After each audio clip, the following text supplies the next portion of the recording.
أعوذ بالله من الشيطان الرجيم. بسم الله الرحمن الرحيم. ألف لام ميم. ذلك الكتاب لا ريب فيه هدى للمتقين الذين يؤمنون بالغيب ويقيمون الصلاة ومما رزقناهم ينفقون والذين يؤمنون بما أنزل إليك وما أنزل من قبلك وبالآخرة هم يوقنون. صدق الله العظيم.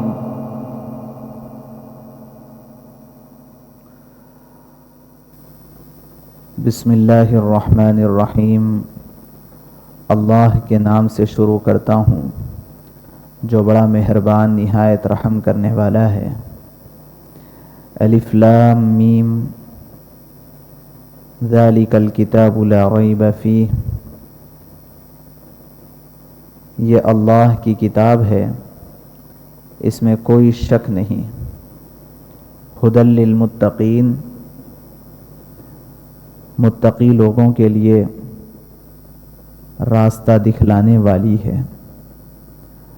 الذین یؤمنون بالغیب، وہ لوگ جو بن دیکھے یقین کرتے ہیں. ویقیمون الصلاۃ، اور نماز قائم کرتے ہیں.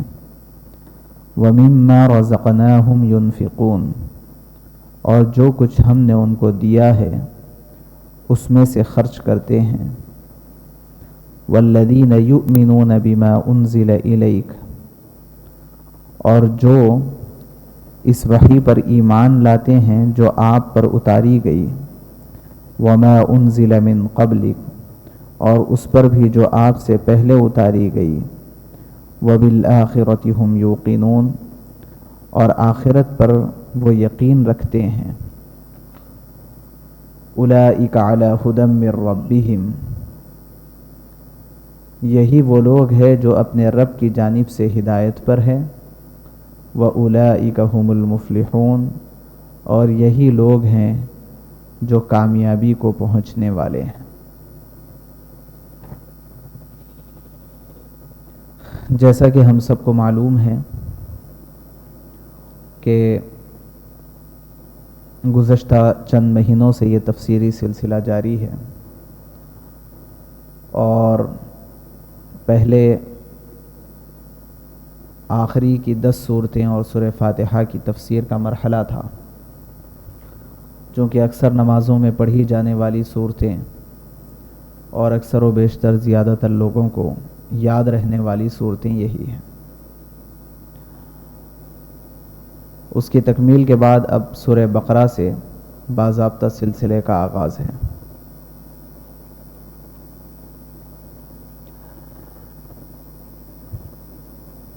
اس سلسلے میں کچھ ابتدائی باتیں ہمیں ذہن نشین کرنی ہیں. وہ یہ ہے کہ قرآن پاک اللہ تبارک و تعالیٰ کی جانب سے رسول اللہ صلی اللہ علیہ وسلم کے لیے دیا گیا ایک زندہ معجزہ ہے. معجزہ کس کو کہتے ہیں؟ انبیاء علیہم السلام کو جب اللہ دنیا میں بھیجتے اور انہیں یہ بتایا جاتا کہ لوگوں کی ہدایت کے لیے آپ کو دنیا کے اندر بھیجا گیا، تو ظاہر بات ہے کہ بہت سارے لوگوں کی جانب سے یہ سوال آتا ہے کہ اس بات پر دلیل کیا ہے کہ آپ اللہ کے بھیجے ہوئے. یہ سوال اٹھتا ہے اور اٹھتا رہا ہے پہلے زمانوں میں بھی، اور اس وقت بھی اٹھتا ہے بہت سارے لوگوں کے ذہنوں میں کہ اس بات پر دلیل کیا ہے کہ رسول اللہ صلی اللہ علیہ وسلم اللہ کے بھیجے ہوئے ہیں. اس سوال کے جواب کے لیے جو نظام اللہ نے بنایا ہے وہ نظام معجزات والا نظام ہے۔ چنانچہ ہر نبی کو اللہ نے کچھ ایسی چیزیں دی ہیں جو عام لوگوں سے نہیں ہو سکتی۔ عام لوگوں سے وہ چیز نہیں ہو سکتی، اور اللہ نے اپنے نبی کے ہاتھ پر ایسے خرق عادت کام کروائے ہیں،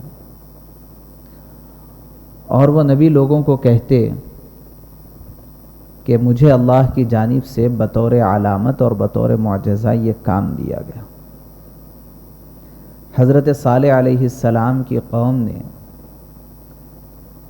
جب شک و شبہ کا اظہار کیا اور دلیل مانگی کہ اس بات پر کیا ثبوت ہے کہ آپ اللہ کے بھیجے ہوئے ہیں، اگر واقعی آپ اللہ کے بھیجے ہوئے ہیں تو سامنے جو چٹان نظر آ رہی ہے، یہ چٹان سے اونٹنی کو پیدا ہونا چاہیے، اور اونٹنی بھی گابھن ہونا چاہیے، حاملہ ہونا چاہیے، اور وہ نکلتے ہی بچہ دینا چاہیے۔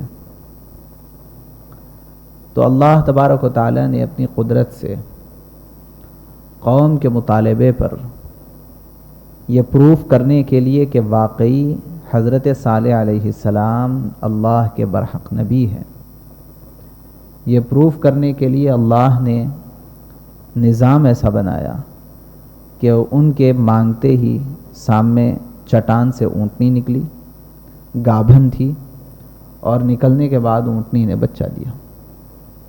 اس کو کہتے ہیں معجزہ۔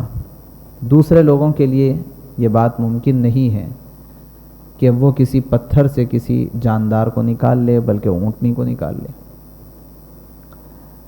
حضرت موسیٰ علیہ السلام کی قوم کو، فرعون کو اور اس کے لشکر کو بہت شک تھا اس بات پر کہ حضرت موسیٰ علیہ السلام اللہ کے بھیجے ہوئے نبی ہیں۔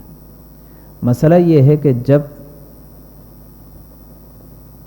اس پر یقین کر لیں گے کہ ہاں بھئی آپ اللہ کے بھیجے ہوئے نبی ہیں، تو یہ یقین کرنے کے ساتھ ہی بہت ساری چیزیں ماننا پڑے گا اور بہت ساری چیزیں چھوڑنا پڑے گا۔ یہ بہت مشکل گزرتا ہے، اس لیے ماننے سے انکار کرتے رہے بہت سارے لوگ، اس زمانے کے اندر بھی ہے، پہلے بھی ہوتا رہا۔ تو ایسے ہی فرعون اور اس کے لشکر نے بھی انکار کیا اور دلیل مانگی۔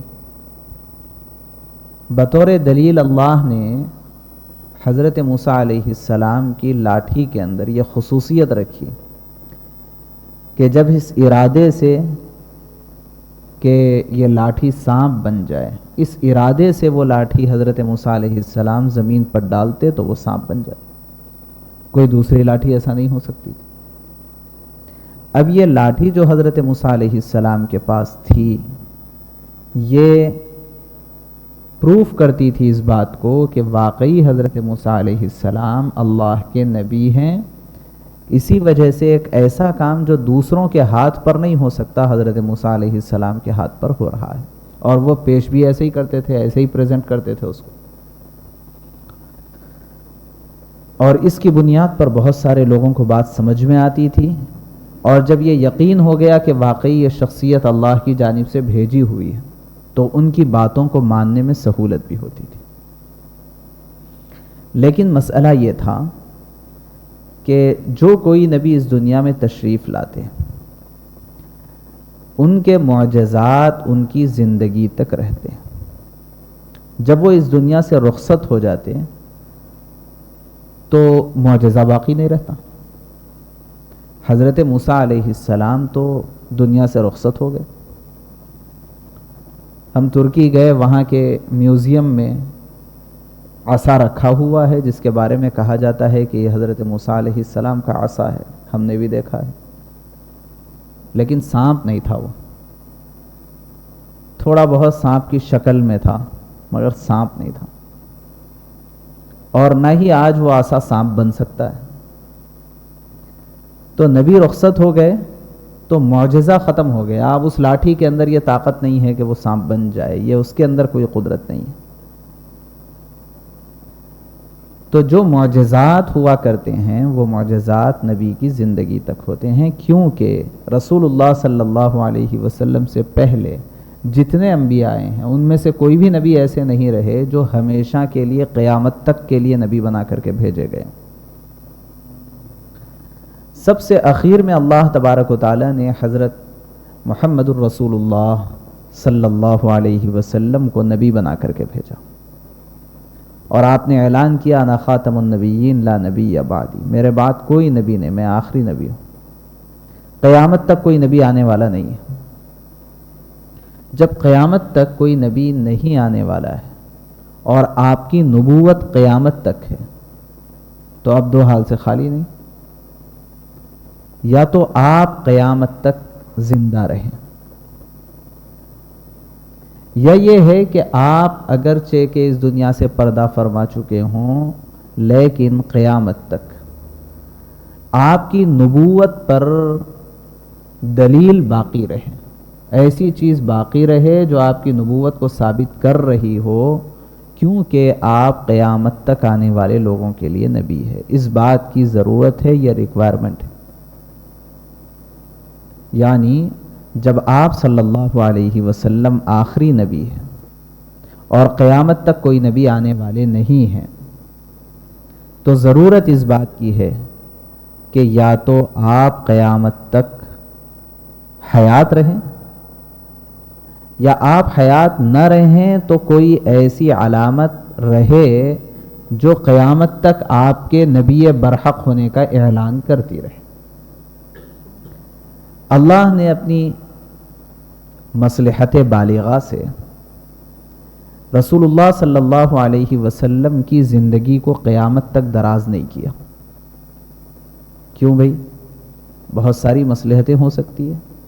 ایک بہت بڑی مصلحت یہ بھی ہے کہ اگر آپ قیامت تک رہتے اور زندگی اتنی لمبی ہوتی تو لوگوں کو یہ شک ہوتا کہ آپ انسان نہیں، کیونکہ انسان کی زندگی اتنی زیادہ لمبی تو ہوتی نہیں۔ جب انسان نہیں ہے تو ہوں گے فرشتے، ہوں گے کچھ عجیب و غریب قسم کی قوت طاقت آپ کے پاس ہے، آپ ہمارے جیسے انسان نہیں۔ جب آپ ہمارے جیسے انسان نہ ہوں تو آپ آئیڈیل اور نمونہ نہیں بن سکتے۔ اگر آپ آئیڈیل نہیں ہیں تو ہر امتی کے لیے یہ بہانہ رہے گا بھئی آپ کے ساتھ اللہ کی خصوصی رحمتیں ہیں، آپ کے ساتھ جو ہے اسپیشل پروٹوکول ہے، اس لیے آپ تہجد پڑھ سکتے ہیں، ہمارے لیے بہت مشکل ہے۔ یہ اسپیشل پروٹوکول آپ کے ساتھ ہے جس کی وجہ سے آپ تو لوگوں کی کڑوی کسیلی سن سکتے ہیں، ہمارے لیے ہم سے نہیں ہو سکتا۔ یہ آپ کے ساتھ خصوصی معاملہ ہے، اس وجہ سے آپ یہ قربانیاں دے سکتے ہیں، ہم سے نہیں ہو سکتا۔ ہر چیز کے پیچھے لوگ یہی بات کرتے ہیں۔ اس وجہ سے کسی بھی نبی کو اللہ تبارک و تعالیٰ نے انسانی خصوصیات کے باہر نہیں کیا۔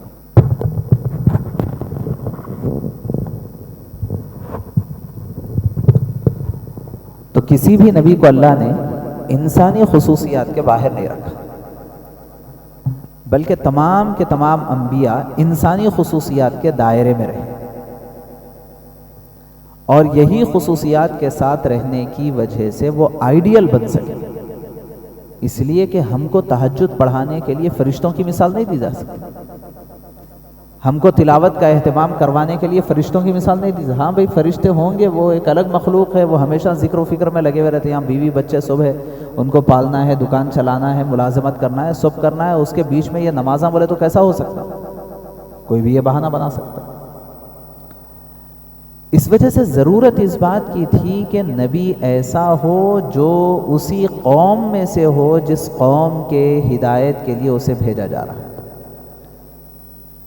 اسی لیے باضابطہ اللہ نے قرآن میں نبی علیہ السلام سے اعلان کروایا، قل، آپ کہہ دیجئے، انما انا بشر مثلکم، میں تم جیسا انسان ہوں۔ یعنی ایسا بھی نہیں ہے کہ میرے اندر کچھ انسانی خصوصیات کچھ زیادہ ہے، کچھ اسپیشلٹیز ہے میرے پاس، ایسا کچھ نہیں۔ تم جیسا انسان ہو، جتنی خصوصیات انسانی تمہارے اندر ہے وہ سب میرے پاس ہے۔ تبھی جا کر کے یہ اللہ نے کہا ہے لقد کان لکم فی رسول اللہ اسوۃ حسنہ، رسول اللہ صلی اللہ علیہ وسلم کی زندگی میں تمہارے لیے نمونہ موجود ہے۔ اب جب کبھی تم کو دشواری ہو تو تم آپ علیہ السلام کو اور صحابہ کو دیکھو، دیکھ کر کے اپنا عمل ٹھیک کرو کہ بھئی وہ بھی انسان تھے اور وہ ایسا کر سک رہے تھے، میں بھی انسان ہوں، میں نہیں کر سک رہا ہوں، تو کمزوری میرے اندر ہے، لہٰذا میں اپنی کمزوری کو دور کروں گا۔ تو بات یہ ہے کہ رسول اللہ صلی اللہ علیہ وسلم آخری نبی، تو اب آخری نبی اگر قیامت تک زندہ ہوتے تو وہ ہمارے لیے نمونہ اور آئیڈیل نہیں بن سکتے تھے۔ اس لیے اللہ نے اپنی مصلحت کے تقاضے پر جس طرح عام انسان 60-70 سال کی زندگی جیتے ہیں، ایسے ہی آپ صلی اللہ علیہ وسلم کو 63 سال میں اپنے پاس بلا لیا، آپ دنیا سے پردہ فرما چکے، ٹھیک۔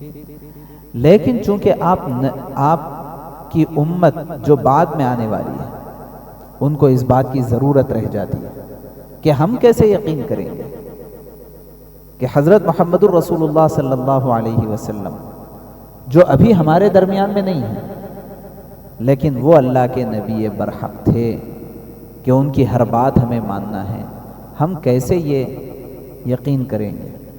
تو اس کے لیے جو نبی کا ایک بہت ہی اہم ترین معجزہ تھا، اس معجزے کی عمر کو اللہ نے قیامت تک کے لیے دراز کر دی، اور وہ معجزہ ہے قرآن پاک۔ یہ اتنا عجیب و غریب معجزہ ہے کہ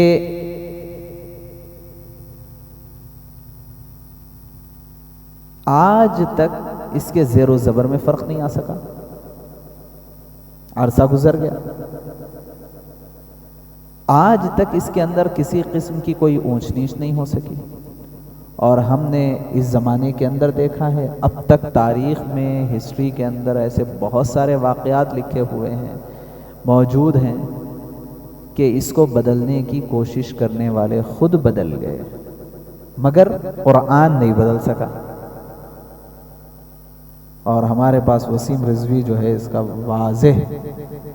واضح ثبوت موجود ہے کہ جس نے بدلنے کی کوشش کی وہ تو بدل گیا، لیکن قرآن جیسے کا ویسا ہے۔ اور اس کے قرآن کے بدلنے میں اس کا حکومت نے بھی ساتھ نہیں دیا، حالانکہ حکومت اس وقت مسلمانوں کے سلسلے میں کوئی بہت زیادہ سنجیدہ نہیں ہے، لیکن حکومت نے بھی ساتھ نہیں دیا۔ یہ معجزہ ہے، اور ایسے عجیب و غریب علوم اللہ تبارک و تعالیٰ نے اس قرآن کے اندر رکھے ہیں کہ جو اس کو جس نیت سے پڑھے گا، اس کو اس کی نیت کے مطابق اس میں سے سبق مل جائے گا۔ عجیب، 1450 سال ہو گئے ہیں، اب تک تفسیر پہ تفسیر، تفسیر پہ تفسیر، تفاسیر پہ تفاسیر، سینکڑوں ہزاروں تفاسیر لکھی جا چکی ہے، چھپ چکی ہے، پڑھی جا رہی ہے، لیکن اس کے علوم ختم نہیں ہو رہے۔ بعض مرتبہ تو یہ کہنے کو دل چاہتا ہے کہ اگر کوئی آرکیٹیکچر قرآن پاک کو اپنے فن کو سامنے رکھ کر کے پڑھے گا تو اس سے بہترین آرکیٹیکٹ کوئی نہیں ہوگا، اس کو اپنے فن کے حساب سے بھی اس میں بہت سارے علوم مل جائیں۔ اگر کوئی انجینئر پڑھے گا تو اس کو اپنے حساب کی بات ملے گی۔ کلیات ہوتے ہیں، جو بنیادی طور پر جو فارمولا ہوتا ہے اس کی اہمیت ہوتی ہے کہیں بھی ہو۔ اگر فارمولا نہیں سمجھ میں آتا ہے تو اس کی کوئی اہمیت نہیں۔ آپ کوئی بھی فن لے رہے ہیں، سب سے زیادہ اہمیت فارمولے کی ہے۔ گزشتہ ایک حکیم صاحب ملاقات کے لیے آئے تھے، تو ان سے چند گزارشات کرتے ہوئے کہنے لگے کہ کچھ اہم بات بتا دیجئے، فائدے کی بات ہمارے فن کے حساب سے۔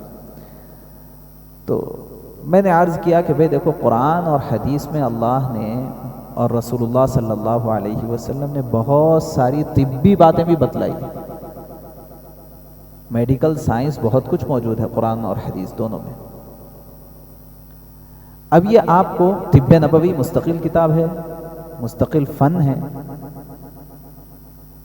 اور آپ نے بھی طب پڑھا ہوا ہے، میڈیکل سائنس آپ نے بھی پڑھی ہے۔ اب کرنا کیا ہے؟ یہ دراصل وقت اور زمانے کے حساب سے فارمولا سیٹ کرنا یہ سب سے اہم ہوتا ہے۔ رسول اللہ صلی اللہ علیہ وسلم نے فرمایا ہے کہ شہد میں شفا ہے۔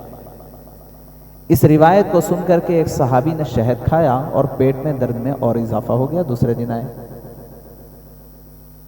آپ نے کہا کہ شہد کھاؤ، وہ اور کھائے اور پیٹ میں درد اور بڑھ گیا، تیسرے دن آئے، آپ صلی اللہ علیہ وسلم نے فرمایا کہ دیکھو اللہ اور اس کے رسول کی بات سچ ہے، تیرا پیٹ جھوٹا ہے۔ غور کرنے کی بات ہے، غور کرنے کی بات ہے۔ کوئی آدمی اس کو ایسے ہی کامن سینس کے اندر لے گا تو یہ کہے گا کہ بھائی دیکھو آپ، وہ کہتے ہیں نا کہ اپنی بات نہیں چلی تو ہمارے اوپر ڈال دیا، ایسا نہیں۔ مسئلہ یہ ہے کہ بھائی آپ کے پیٹ کی تکلیف کے لحاظ سے شہد کو کیسے استعمال کیا جائے، فارمولا سیٹ ہونا ضروری ہے۔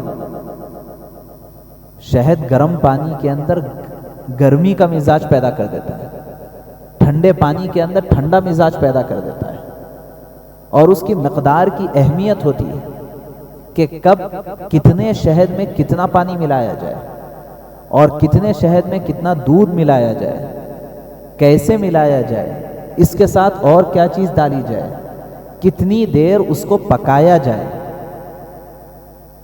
اور پھر یہاں پیٹ کا درد کس وجہ سے، گرمی کی وجہ سے، بدہضمی کی وجہ سے ہے، معدے کی تبخیر کی وجہ سے، یہ دونوں چیزوں کو دیکھ کر کے ایک صحیح جو ڈاکٹر ہوتا ہے وہ فارمولا سیٹ کرتا ہے۔ اور جو ہے صرف انٹرنیٹ کے اوپر کون سی بیماری کا کیا علاج ہے، کون سے میڈیسنس ہے، وہ دیکھ کر کے نسخہ لکھنے والا ہے تو وہ تو بس ایسے لکھ کے دے دے گا، یہ کھا لو، یہ کھا لو، یہ کھا لو۔ آپ دیکھیں گے کہ جو اہم اور بڑے ڈاکٹرز ہوتے ہیں وہ بہت اہتمام سے فارمولا بتاتے ہیں، یہ فارمولا، اور آپ کو یہ ٹائم پہ اتنی مقدار میں یہ چیز اتنا استعمال کرنا ہے اور کیفیت یہ ہوتے ہی چھوڑنا ہے اور اس وقت آنا ہے۔ فارمولا سیٹ کرنا یہ سب سے زیادہ اہم ہوتا ہے، وہ کوئی بھی فیلڈ ہو۔ انجینئر کو معلوم ہوتا ہے، جو صحیح انجینئر ہوتا ہے، کہ کتنے سیمنٹ میں پانی کتنا ملایا جائے، کنکریٹ کتنا ملایا جائے، اسٹیل کا سائز کیا ہونا چاہیے، اور جو عام انجینئر کے ہاتھ کے نیچے رہ کے خالی دیکھنے والا ہے وہ تو بس اتنا دیکھ رہا کہ پانی ڈال رہا ہوں اور کنکریٹ ڈال رہا ہوں، اس کو ان چیزوں کا کوئی اندازہ نہیں۔ بھئی بات یہ ہے کہ اللہ تبارک و تعالیٰ نے قرآن پاک میں، احادیث مبارکہ میں اولین و آخرین کے علوم رکھے اور سارے فارمولے دیے، جس کو عربی زبان میں کلیات کہا جاتا ہے۔ یہ فارمولا سیٹ کیسے ہوتا ہے کہ موجودہ حالات پر آدمی کی نظر ہو، اور یہ موجودہ حالات کو سیرت اور شریعت کے فریم میں کیسے فٹ کیا جائے۔ موجودہ حالات اور اس موجودہ حالات کو لے کر کے شریعت، سنت، قرآن و حدیث کی روشنی میں ان کو کیسے فریم ورک اس کا کیسے کیا جائے۔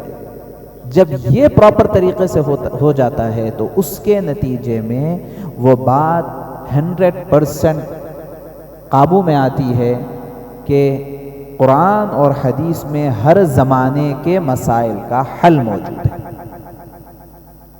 ہر زمانے کے مسائل کا حل قرآن پاک میں موجود ہے، احادیث مبارکہ میں موجود ہے۔ اب اس کی بہت زیادہ ضرورت ہوتی ہے۔ یہ جو ضرورت ہے، اسی بنیاد پر یہ کہا گیا ہے کہ قرآن پاک معجزہ ہے، قرآن پاک معجزہ ہے، اور اس طرح کے علوم کا خزانہ اور اس طرح کے علوم کا جو ہے ذخیرہ آج تک کوئی اور پیش نہیں کر سکا اور نہ قیامت تک پیش کر سکتا ہے۔ یہی وجہ ہے کہ آج بھی آپ دیکھیں گے کہ اس قدر سخت ترین حالات ہیں، ہم سب جانتے ہیں، خاص طور سے ہمارے ملک کے اندر جو حالات بنائے جا رہے ہیں وہ، اور عالمی لحاظ سے بھی مسلمانوں کے سلسلے میں حالات بڑے سخت ہیں۔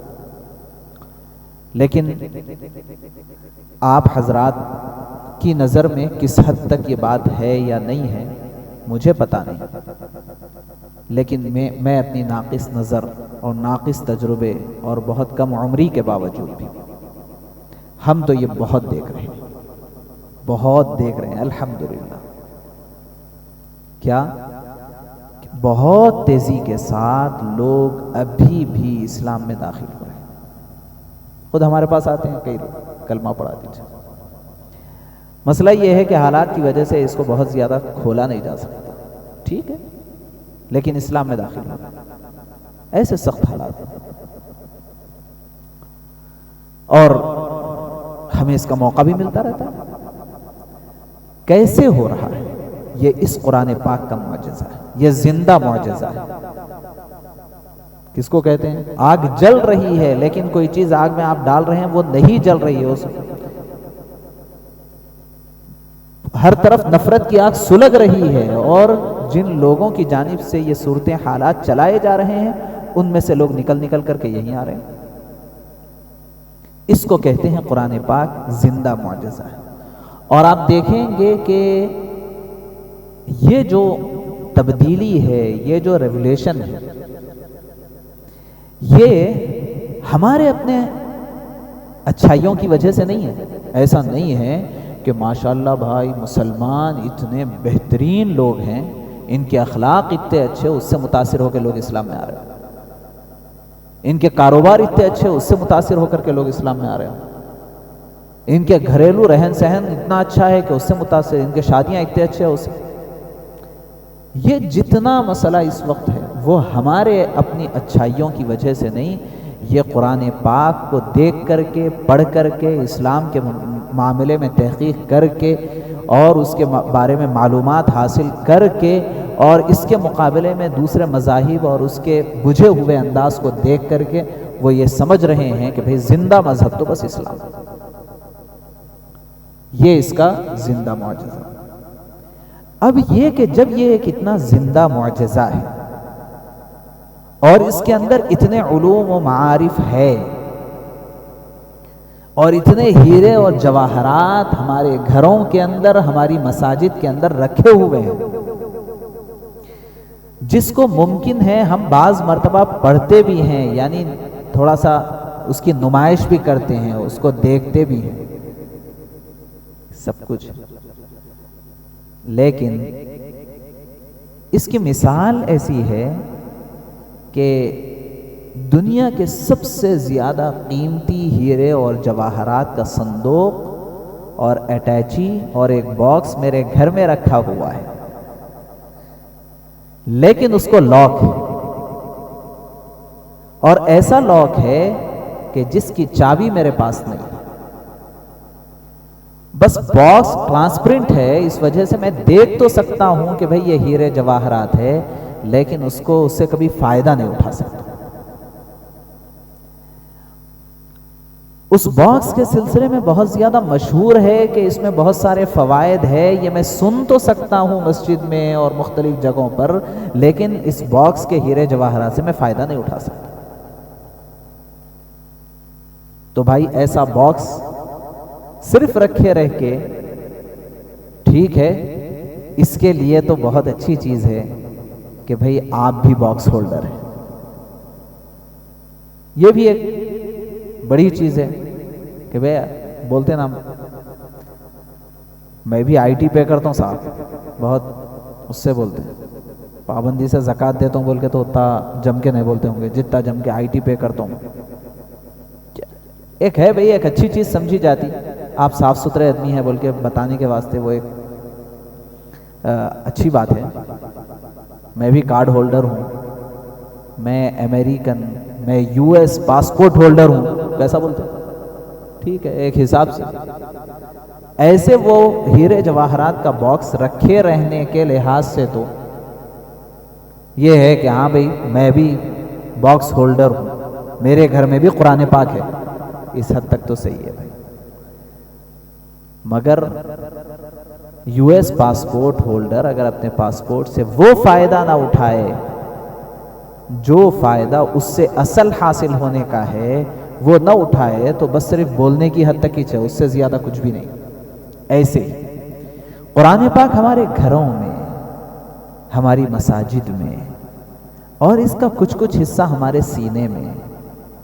لیکن بھائی اتنی قیمتی دولت ہمارے پاس رہنے کے باوجود لاک ہے.